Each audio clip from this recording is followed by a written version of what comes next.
Hello everyone, very good evening. So, on my yesterday's video, I got many comments regarding DRL lighting. So, this is what that you can just simply switch it.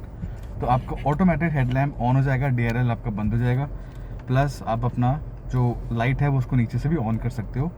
आपने इसको बंद किया, वापस DRL में shift हो गया.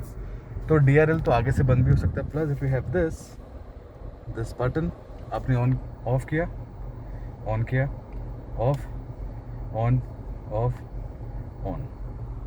Plus अब रहा एम्बियंट लाइट. एम्बियंट लाइट को आप वापस सिस्टम से इस स्विच से कंट्रोल भी कर सकते हैं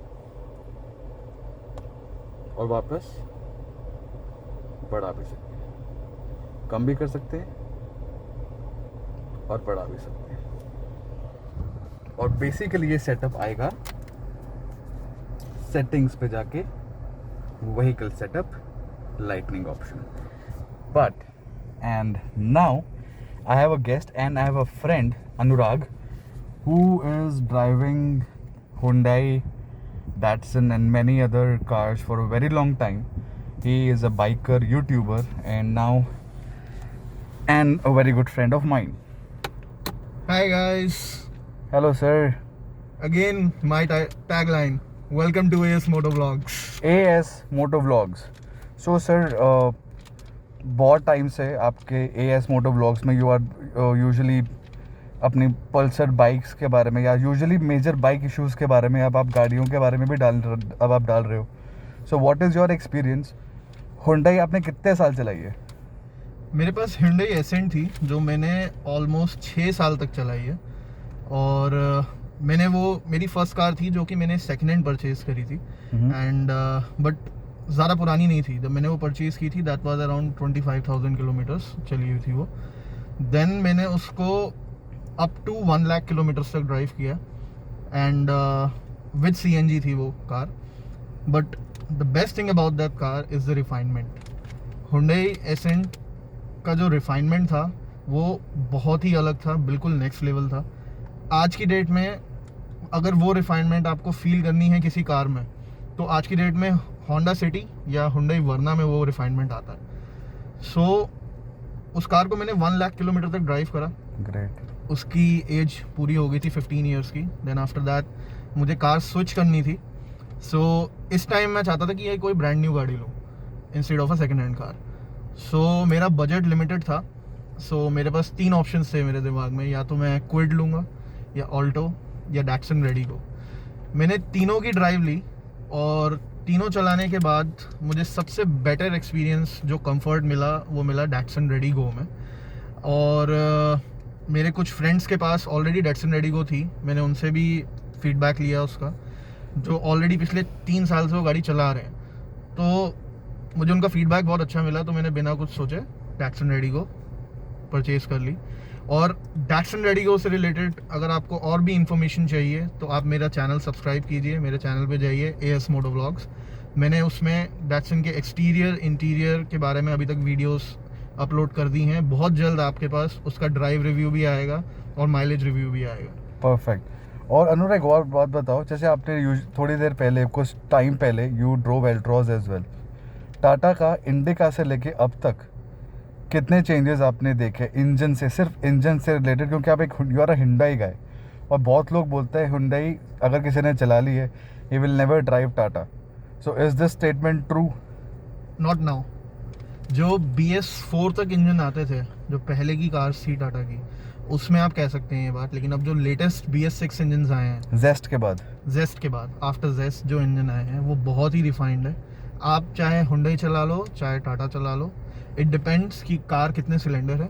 ठीक है, 3 सिलेंडर कार में थोड़ा बहुत वाइब्रेशन रहता है, दैट्स नॉर्मल. आप किसी भी ब्रांड की वो कार ले लीजिए, ठीक है.